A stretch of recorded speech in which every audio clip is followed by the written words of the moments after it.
I'm Brigham Larson with Brigham Larson Pianos. This is a 1920 piano. This kind of predates the jukebox. That's what this originally was essentially a jukebox, the 1920s version. So this was originally a player piano, coin op. There was your little coin slot where you put your nickels, and then it would play for you. And originally there was, I would assume, there was a window here where you would watch the mechanism go, and there was a lock here. You can actually kind of tell, so everything would be, you know, locked up and nobody could get in there and steal the nickels in the juke joint or the billiard hall or saloon or wherever this was. I don't know, but we rebuilt this for a customer.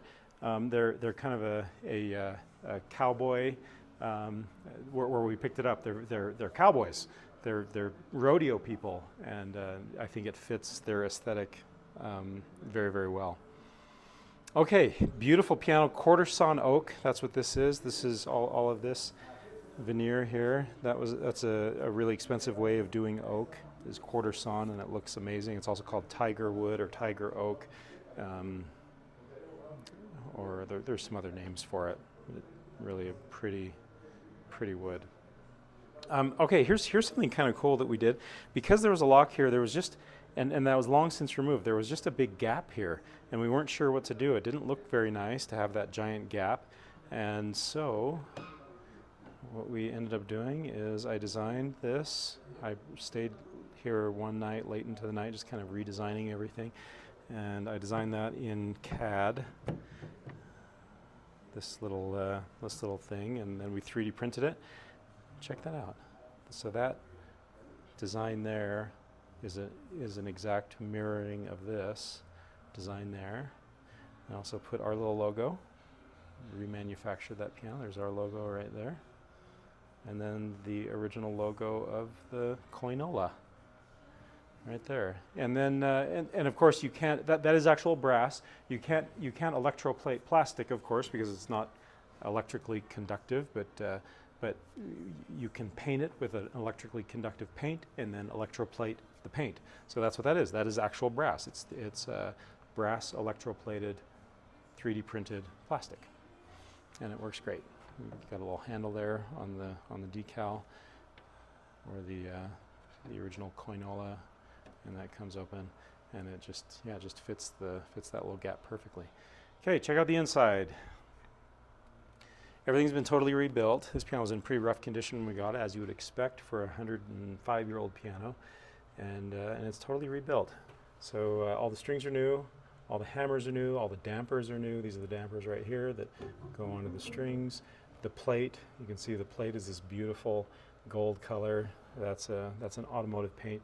We actually, where we're standing right now, we're actually right next to all the plates that are either on hold or have been painted. So why don't we take advantage of that? Check it out. So this is what all the plates look like when they're waiting for their paint job. And let's find one that's done. Here's one that's done. This is why pianos are just so heavy, by the way, is because of the plate. This is cast iron, and that weighs probably more. I don't know. Probably accounts for I don't know, 60%, maybe 70%, something like that, of the weight of the piano, or I mean, somewhere in that neighborhood, I would guess. That's off the top of my head. But it's about 18 tons of tension that the plate has to hold. If that were made of wood, of course, it would just snap. And so the solution to that is a plate, that big cast iron piece. It is actually fairly fragile. If you've ever dropped or if you felt a Dutch oven cook pot, you know it's very heavy. But if you hit it with a hammer, or if you drop it, you can actually break it or even shatter it. Same thing. I mean, it's cast iron. That's what happens to cast iron. But in compression, it is not fragile. It's extremely strong. So 18 tons.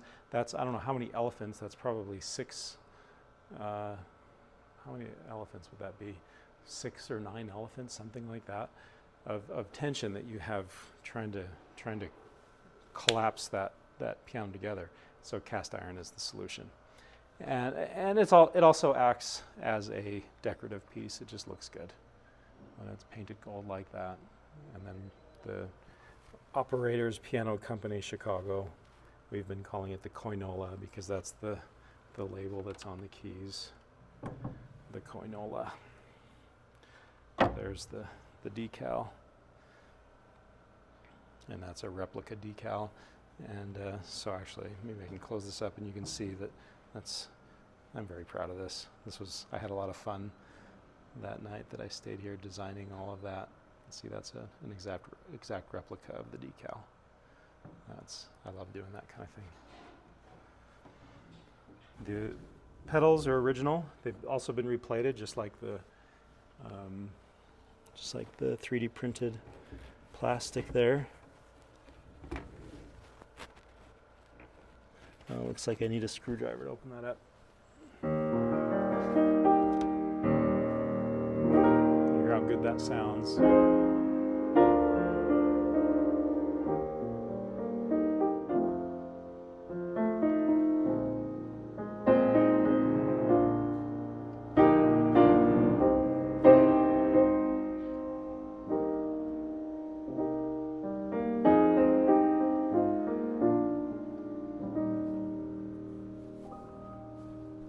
Got a really nice tone, big rich tone like you would expect for a piano from this era.